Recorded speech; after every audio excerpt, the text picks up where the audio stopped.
Hello. Today I'm looking at the Marvel Legends Gwenpool figure. So I really enjoyed reading the Unbelievable Gwenpool comics, and so I had to get this, even though it's been out for quite a while now. Okay, so just for those of you that don't know, character Gwenpool is sort of supposed to be someone from the real world, like our world, where Marvel just exists in the form of comics. And she's read quite a lot of the comics. One day she wakes up in the actual Marvel world, and she notices that if you're sort of a side character or not a hero, then you're pretty much going to die. So she decides to become a superhero and basically uses her knowledge to help her. Like at one point she describes her superpower as knowing all the secret identities.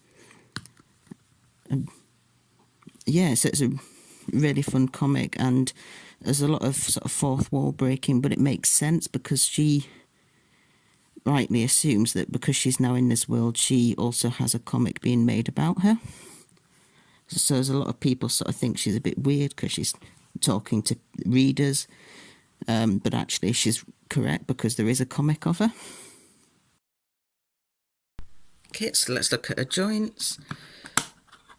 So she's got good shoulder movement, just a single elbow joint that doesn't go very far, but the wrists have quite a bit of movement.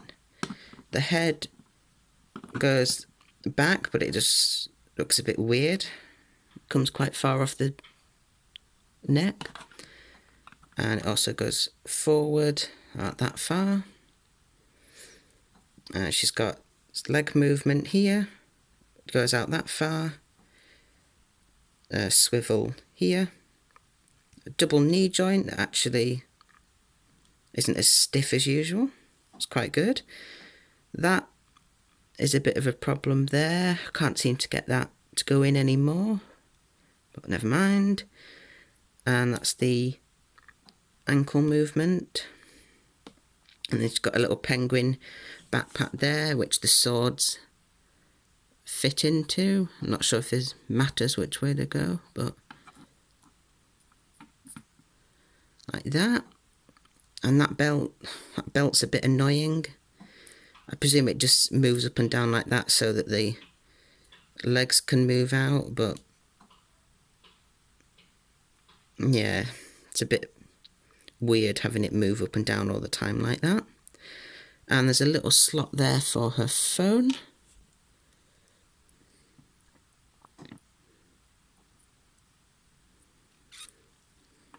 There. And so in the comic she uses swords and guns, probably guns a bit more, but for this figure they've just included 2 swords and no guns, even though they've got the trigger fingers for it. So that seems a bit strange, but you know, she'll fit any gun from a similar scale figure, so that can easily be rectified. So she's got her 2 swords. It's a bit of a strange shape to them. Then I know they're supposed to be curved, but there's just something else there. It gets a bit thinner at the end. It's just a weird shape on both of them. Never mind. So then we've got the spare head, which is just basically her sticking her tongue out. It would have been nice to have an unmasked one, but no, and the paint's not very good on the lipstick there either. It's sort of missed off in the corners. Yeah, but mind. So then we've got this hand, which is for holding this phone that she comes with. Goes in there and it's quite secure. And you've got that hand as well, so you can pose her taking a selfie.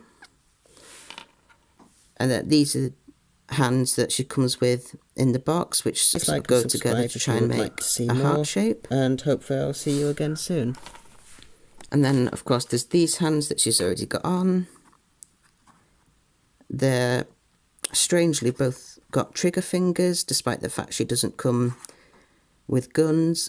And I also find it weird because Hasbro at the moment have done a lot of figures, especially in Star Wars, where the characters not only use 2 guns, but come with 2 guns, but only have one trigger finger while the other isn't. So it's a bit weird that they've included that on a figure that doesn't come with guns.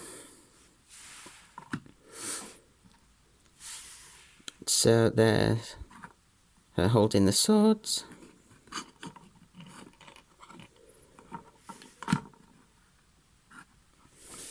So overall, I really like this figure. Like I said, I really enjoyed the comics, and she's one of my favourite characters from Marvel. And I think as a figure, even though it's got a few bad points, it is really nice and quite true to the character.